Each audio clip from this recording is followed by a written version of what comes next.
My name is Jeff with JeffreyQProductions, and I present to you Domina. The developer is Dolphin Barn, which is based in, I'm going to butcher this here, Penetanguish, Ontario, Canada. There is no embargo on this game, and it is set to be released on April 3rd, 2017 on the PC at a price of $9.99 US. The website associated with this game is in a link in the description. Full disclosure, I was provided a copy of this game for free, as well as a copy of the soundtrack after personally reaching out to the developer on behalf of my channel, JeffreyQProductions. There were no conditions for receipt of a key, nor did I sign any type of agreement or contract with Dolphin Barn. My thoughts and feelings on the game are completely and 100% my own. So what is Domina? According to the press kit sent to me, Domina is an arena battler and political wrangling simulator, wherein players must buy, train, fight gladiators, and manage political relationships to maximize opportunity and thus victories in the arena. Each gladiator can be trained for specific weapons and styles of combat, while the player maintains an eye on resource allocation, training, upgrades, political tides, and maintaining a balance between short-term and long-term goals. The plot combines rogue-like elements that can help or hinder the evolution of the player's ludus, or the school in which your gladiators train, from obscurity to glamour and fame. End quote. So in short, we'll call this a simulator slash arena brawler with strategy, resource management, and roguelike elements thrown into the mix. I've got to say I love it when games bend and mix genres. It provides a never-ending flow of innovative games into the community. I really like that. So let's get into it here. First up is gameplay. Obviously, it's always the most important factor to me with any game. It doesn't matter how it looks or how it sounds. Gameplay is by far the most important thing to me. So let me describe this a little bit. When you first start learning the ropes of the gameplay, it will strictly be simulator based, as in buy a slave, make them train, buy weapons and armor to outfit your slave turned gladiator, agree to an arranged fight, watch said fight play out, a la gratuitous space battles or other games with an auto battle feature. But when you get the upgrade mind control from the tech tree, which is a very early upgrade, the game completely changes, because now you will get to take over control one of your gladiators in combat. Now, combat is really fast. It's a little too fast in my opinion. You can take a look for yourself. It's really fun, don't get me wrong, but I wish it was a little more intentional. This game would be very well suited to a slowed down 1v1 type of combat, a la Dark Souls. And there's a lot of fights where it was 1v1, but there's a lot of fights where it's 4v1 or 1v4 or, one of the last fights, I think I had 8 gladiators versus 8 gladiators, and it's really fast. I mean, you guys die super quick. And that's okay, but I wish it was a little more intentional, like I said. Let's move on to sound. Have a listen for yourself.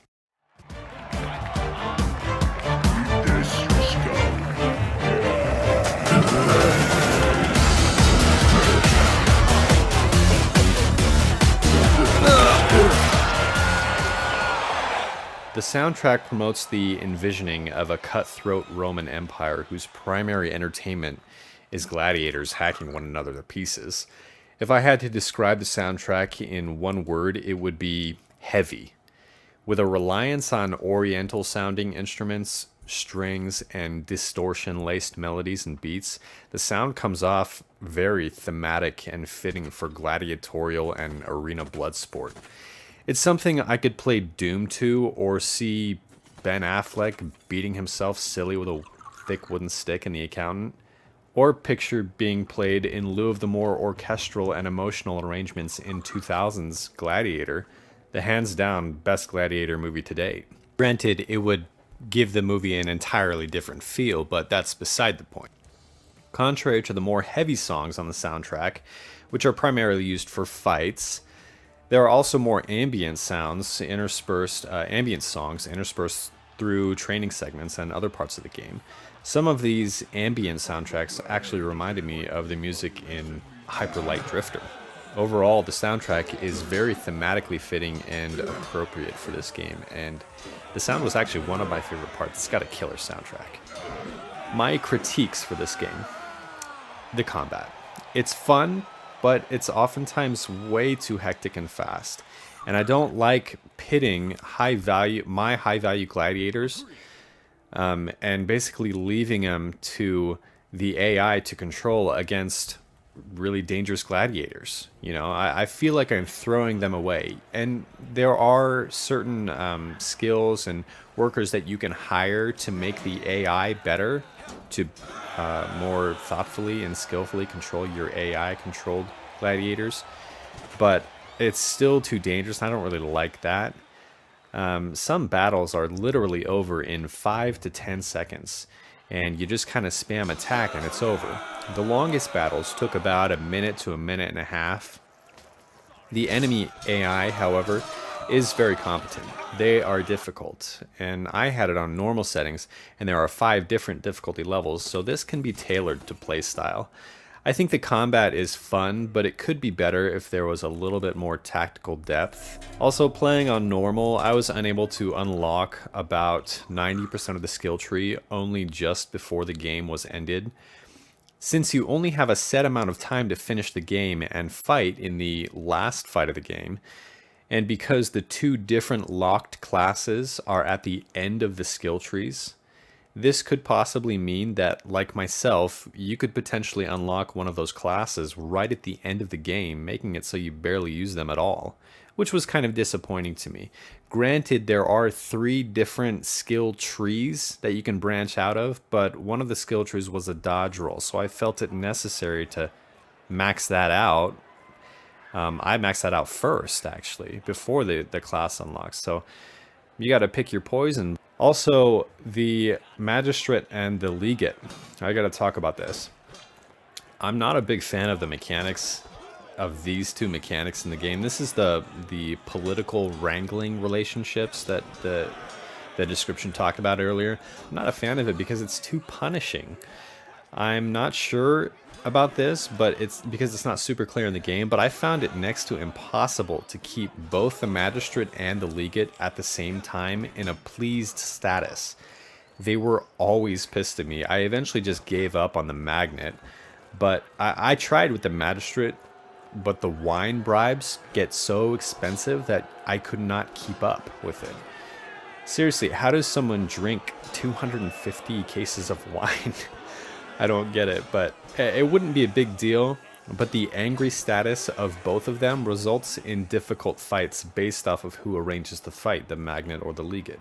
The anger to wine bribing ratio needs to be adjusted and scaled back some, and I say that even having hired the vintner who provides you additional wine and relationship positivity effects with the Magistrate. So my suggestions, I really like the game. A couple of suggestions with the combat, like I've already stated. I won't go over those again. But I thought it would be cool if there was a perhaps scouting feature.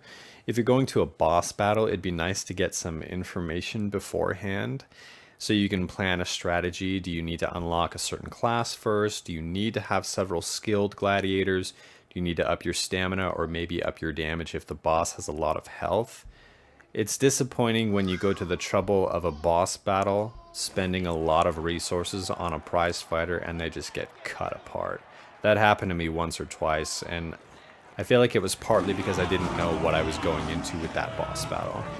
My other suggestions would be to unlock some type of skirmish mode with the customizability feature, where you could have or you could pre-pick a gladiator, like a spec'd out gladiator with full skill tree and full gear, and you could fight against another gladiator that you could pick, or 5 gladiators, or 10 gladiators, or a boss gladiator, right?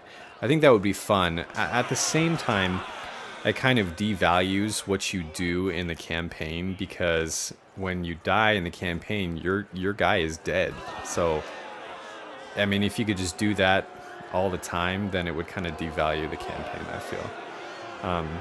Still, two-edged sword. So in summary, I really like my time with Domina. It's a fun game, no doubt. It is fun. And for an asking price of 10 bucks, you really can't go wrong with it. It's an afternoon of fun at the very least, and I can personally see myself returning to it for a lot more playtime in the future.